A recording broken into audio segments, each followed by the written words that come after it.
Hello ladies and gentlemen, my name is Sean and welcome to part 2 of my tips and tricks series for Call of Duty Ghosts. I'm going to be teaching you 3 little tricks to help you improve your aim. First one I'm going to run down with you through is your sensitivity.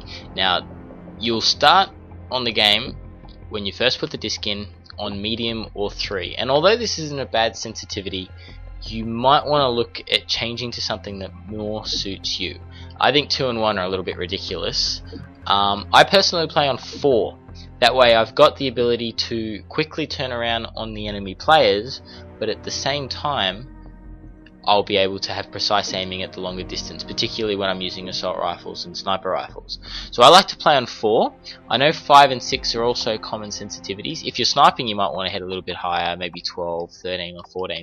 But if you're finding your aim a little bit off, I would try changing your sensitivity. Most of the time, if your sensitivity is too high, I would recommend bumping it down. That's what I used to do. When I first put the game in, I'd put it on 7 just to see how I would play, and my gun got a bit wobbly. So what I did is I slowly tried 6, found it was the same kind of thing, slowly tried 5, and then I slowly tried 4, and eventually got to the point where 4 felt the most comfortable.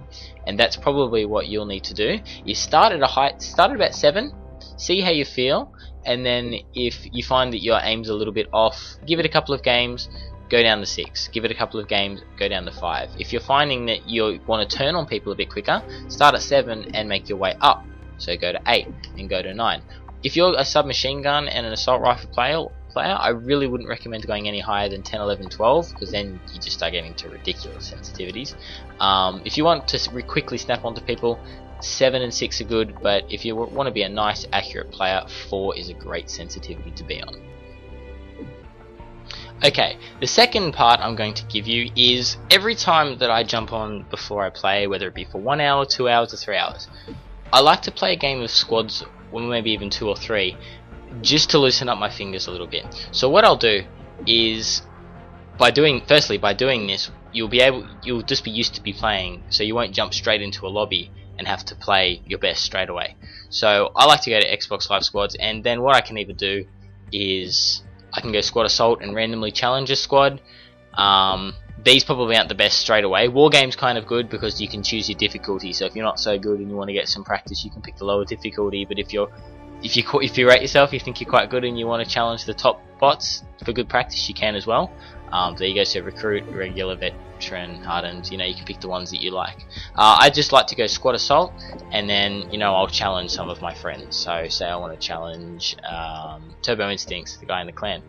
I'll just select him, and then what that will do is I'll be able to verse his squad of 6. It doesn't really go to anything. It goes towards your squad win-loss ratio, but I don't really think that's too important to worry about if you're not playing your best first up. And that way you don't have to worry about hurting your KD or letting your team down or anything like that. You just have a couple of warm-up games until you feel like that you're ready to jump into the actual multiplayer.